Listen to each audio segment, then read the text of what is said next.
বাংলাদেশ ও কাতারের মধ্যে 5টি চুক্তি ও 5টি সমঝোতা স্মারক সই, প্রধানমন্ত্রীর সাথে আমিরের দ্বিপাক্ষিক বৈঠক। রাজধানী সহ সারা দেশে বইছে মাঝারি থেকে তীব্র তাপপ্রবাহ, হিট অ্যালার্ট জারি। হাসপাতালে বাড়ছে গরমজনিত রোগীর সংখ্যা। এবং দীর্ঘ 11 বছর ধরে শরীরে ক্ষত চিহ্ন নিয়ে জীবনযাপন করছেন রানা প্লাজায় আহতরা। হতাহতদের পুনর্বাসনের দাবি শ্রমিক নেতাদের।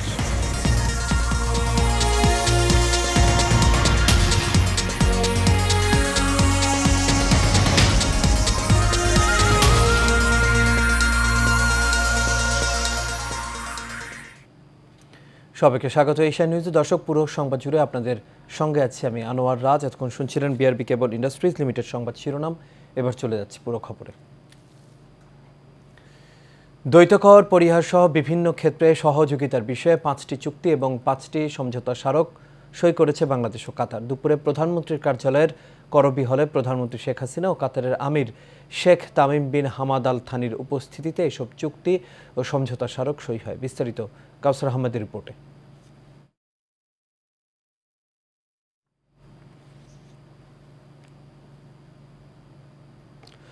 দর্শক, রিপোর্টটি প্রক্রিয়াধীন রয়েছে, পরবর্তীতে হাতে পাওয়া মাত্র আমরা আপনাদের তা জানিয়ে দিব। চলে যাচ্ছি পরবর্তী খবরে। রাজধানী ঢাকা সহ সারা দেশে মাঝারি থেকে তীব্র তাপপ্রবাহ বয়ে যাচ্ছে, যা অব্যাহত থাকতে পারে জানিয়ে সোমবার দেশজুড়ে আরও 3 দিনের হিট অ্যালার্ট জারি করেছে আবহাওয়া অধিদপ্তর। সকাল 9টায় আবহাওয়া অধিদপ্তর জানিয়েছে, রাজশাহী, পাবনা, খুলনা, বাগেরহাট, যশোর, চুয়াডাঙ্গা ও কুষ্টিয়া জেলাসমূহের ওপর দিয়ে তীব্র তাপপ্রবাহ বয়ে যাচ্ছে। ময়মনসিংহ, মৌলভীবাজার ও রাঙামাটি জেলাসহ ঢাকা, রংপুর, বরিশাল বিভাগ এবং রাজশাহী ও খুলনা বিভাগের অবশিষ্টাংশের ওপর দিয়ে মৃদু থেকে মাঝারি ধরনের তাপপ্রবাহ বয়ে যাচ্ছে এবং তা অব্যাহত থাকতে পারে। তাপমাত্রার বিষয়ে বলা হয়েছে, সারা দেশে দিনের তাপমাত্রা সামান্য বৃদ্ধি পেতে পারে এবং রাতের তাপমাত্রা প্রায় অপরিবর্তিত থাকতে পারে। জলীয় বাষ্পের আধিক্যের কারণে অস্বস্তি বিরাজ করতে পারে।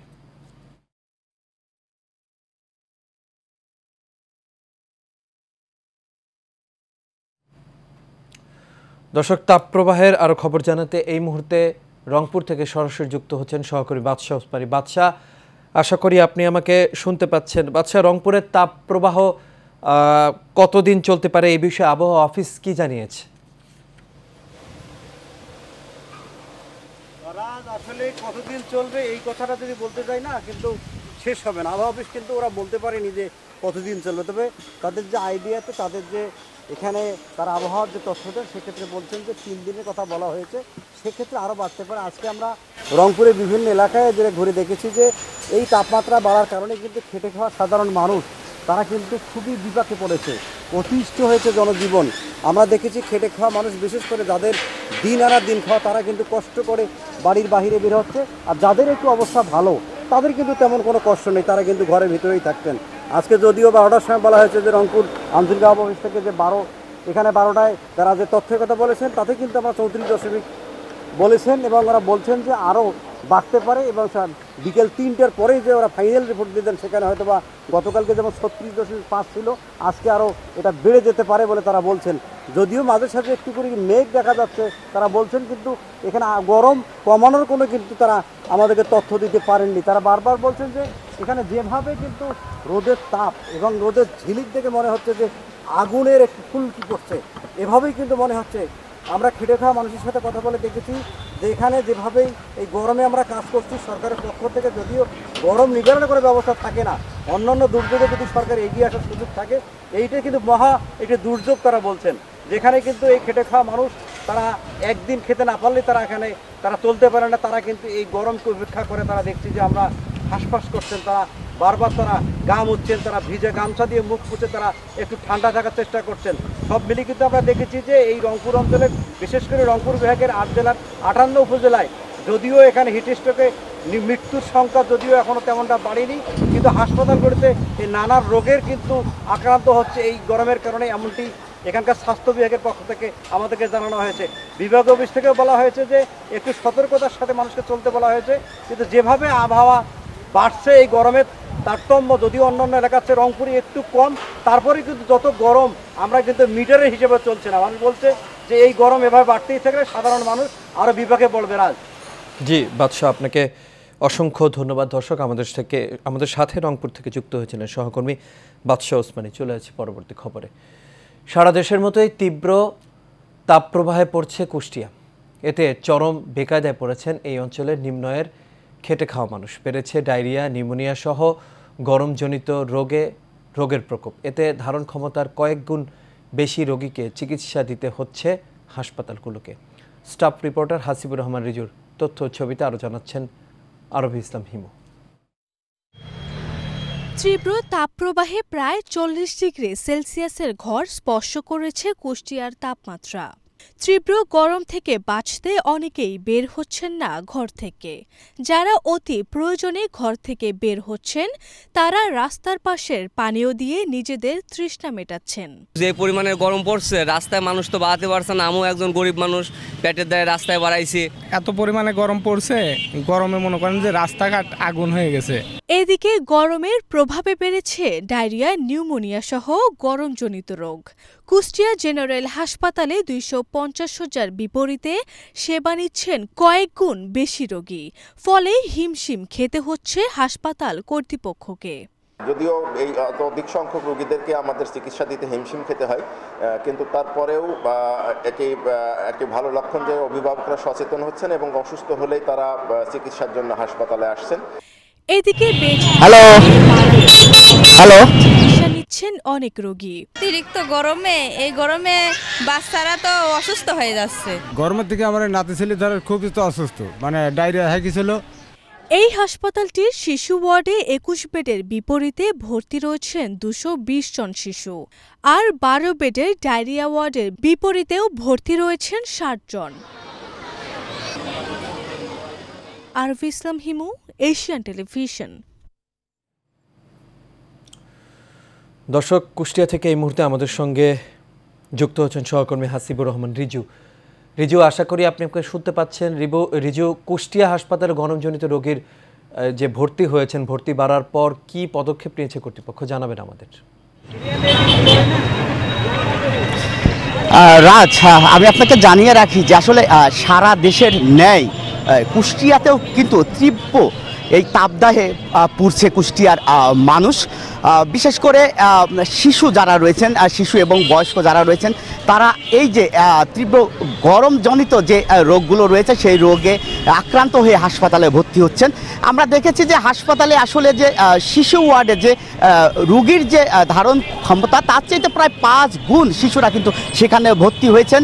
তারা চিকিৎসা নিচ্ছেন, বিশেষ করে ডায়রিয়া সহ অন্যান্য যে গরমজনিত রোগে যে আক্রান্ত হয়েছে শিশুরা। আমরা দেখেছি সেখানে কিন্তু আসলে শিশুদের যেই থাকার যে জায়গা সেইগুলো আসলে নেই, তাদের ঠাঁই হয়েছে বারান্দাতে। আমরা কথা বলেছিলাম কুষ্টিয়া জেনারেল হাসপাতালের মেডিকেল অফিসারের সাথে। তিনি জানিয়েছেন যে শিশুদের স্বাস্থ্য সেবার জন্য যা যা প্রয়োজন তারা আসলে তাদের সাধ্য মতো তারা চেষ্টা চালিয়ে যাচ্ছেন। তাদের লোকবল এবং যে পরিমাণ রুগী এখন ভর্তি হচ্ছেন আসলে সেই পরিমাণ জায়গা আসলে তাদের শিশু ওয়ার্ডে নেই।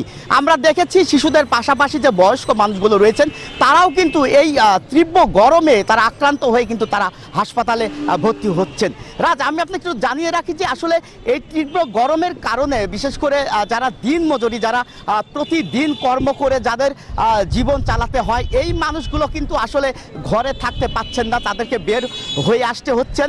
বিশেষ করে কৃষি খাতে যারা কাজ করছেন এবং যারা রিক্সা বা ভ্যান চালক, তারা কিন্তু আসলে বাইরে বের হয়ে তারা কিন্তু আসলে অসুস্থ হয়ে হাসপাতালে ভর্তি হতে হচ্ছে। আমরা দেখেছি যে মানুষ একটু স্বস্তি বোধের জন্য নদীর পাশাপাশি অথবা গাছের ছায় অথবা শরবতের যে দোকানগুলো রয়েছে সেখানে কিন্তু আমরা মানুষের ভিড় দেখতে পাচ্ছি।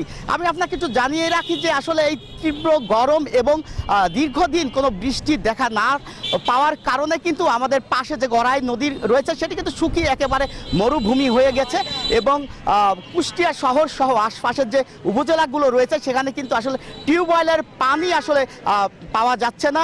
একমাত্র ভরসা রয়েছেন যে ডিপ যে টিউবওয়েল গুলো এবং পাম্পগুলোই রয়েছেন আস্থা হিসাবে তারা ব্যবহার করছেন। আমি কথা বলেছিলাম কুষ্টিয়া কুমারখালীর আবহাওয়া অধিদপ্তরের কর্মকর্তাদের সাথে, তারা যেমনটি জানিয়েছেন যে আজকেও কিন্তু আসলে 40 ডিগ্রি সেলসিয়াস তাপমাত্রা রয়েছে, এটি আরও বাড়ার সম্ভাবনা রয়েছে বিকাল 3টা নাগাদ, এবং এখন পর্যন্ত কোনো বৃষ্টি যে হবে এইরকম কোনো খবরাখবর তারা দিতে পারছেন না।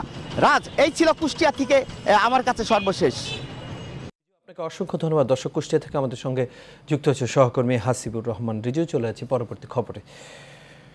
দ্বৈতকর পরিহার সহ বিভিন্ন ক্ষেত্রে সহযোগিতার বিষয়ে 5টি চুক্তি এবং 5টি সমঝোতা স্মারক সই করেছে বাংলাদেশ ও কাতার। দর্শক, কাউসার আহমেদ প্রক্রিয়াধীন রিপোর্টটি আমাদের হাতে এসে পৌঁছেছে, এখন আমরা তা দেখে নেব।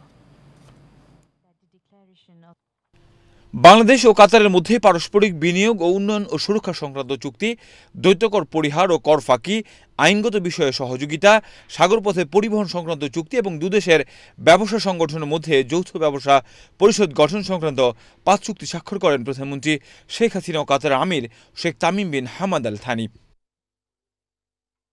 পরে উভয় দেশের মধ্যে 5টি সমঝোতা স্মারক সই হয়। এর মধ্যে কূটনৈতিক প্রশিক্ষণে সহযোগিতা, উচ্চশিক্ষা ও বৈজ্ঞানিক গবেষণা, যুব ও ক্রীড়াক্ষেত্রে সহযোগিতা, শ্রমশক্তির বিষয় এবং বন্দর ব্যবস্থাপনা সংক্রান্ত সমঝোতা স্মারক সই হয়। সমঝোতা স্মারকগুলোর মধ্যে সবকটিতেই কাতারের পক্ষে পররাষ্ট্র প্রতিমন্ত্রী সুলতান বিন সাদ আল মুরাইখি এবং বাংলাদেশের পক্ষে পররাষ্ট্র মন্ত্রণালয়, যুব ও ক্রীড়া, প্রবাসী কল্যাণ ও বৈদেশিক কর্মসংস্থান মন্ত্রণালয় এবং নৌপরিবহন মন্ত্রণালয়ের মন্ত্রী প্রতিমন্ত্রীরা সই করেন। এর আগে প্রধানমন্ত্রীর কার্যালয়ের শিমুল হলে একান্ত বৈঠক হয় শেখ হাসিনা ও Sheikh Tamim bin Hamad Al থানির। পরে চামেলি হলে দুদেশের প্রতিনিধিদের নিয়ে দ্বিপক্ষীয় বৈঠক করেন প্রধানমন্ত্রী ও আমির। তারও আগে সকাল 10:15টায় প্রধানমন্ত্রীর কার্যালয়ে পৌঁছালে টাইগার গেটে কাতারের আমিরকে ফুল দিয়ে উষ্ণ অভ্যর্থনা জানান প্রধানমন্ত্রী শেখ হাসিনা। Kawsar Ahmed, Asian television, Dhaka.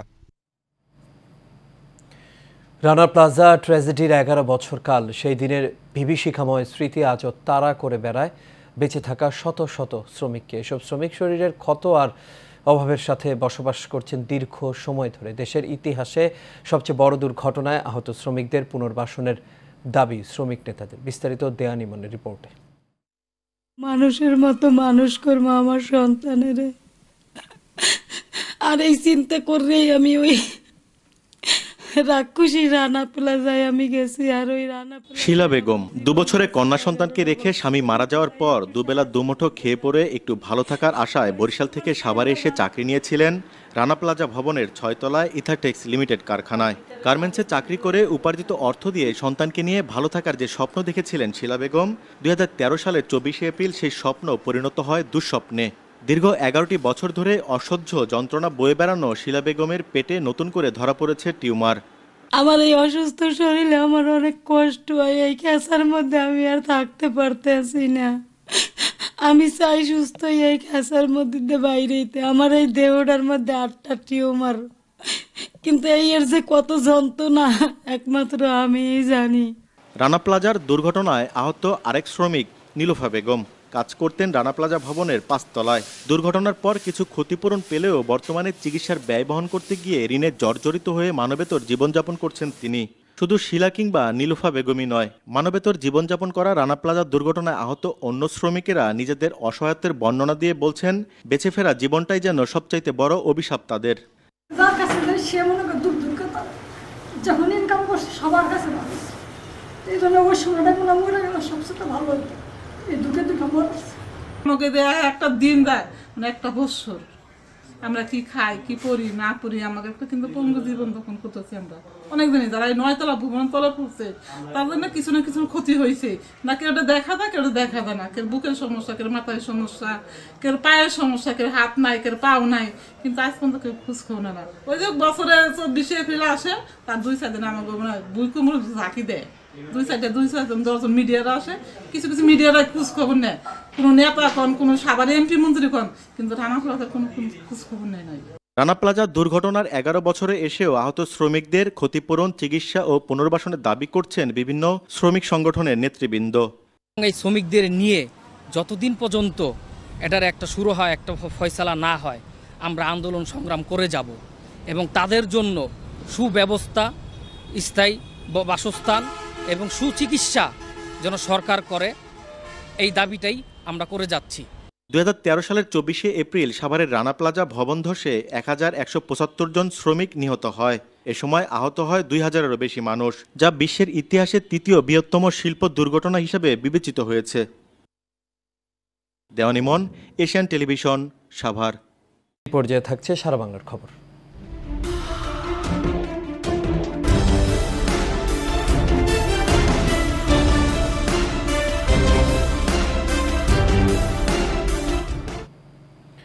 বান্দরবানের রুমায় যৌথ অভিযানে সেনাবাহিনীর গুলিতে নিহত কেএনএফ-এর সদস্যের লাশের পরিচয় শনাক্ত করা হয়েছে।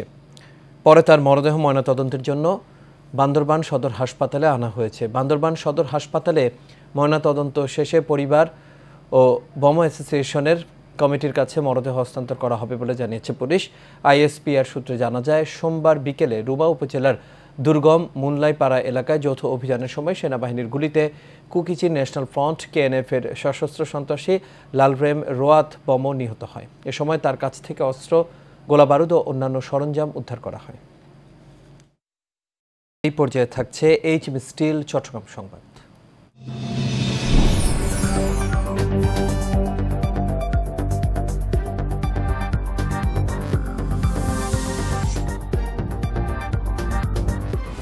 HM Expert B500 CWR স্বাধীনতার সুবর্ণ জয়ন্তীতে নতুন বাংলাদেশ গড়ার প্রত্যয়। HM Steel B500 CWR।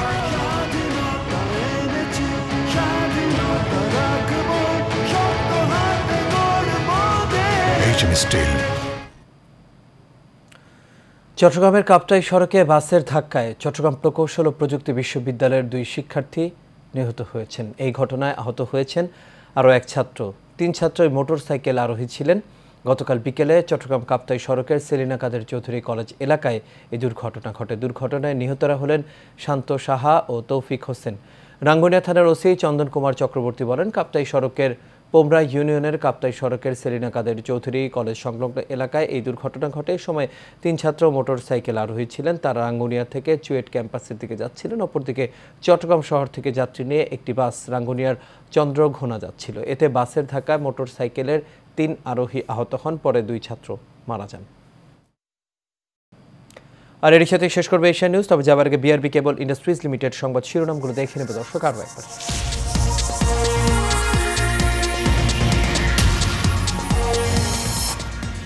Bangladesh ও কাতারের মধ্যে 5টি চুক্তি ও 5টি সমঝোতা স্মারক সই।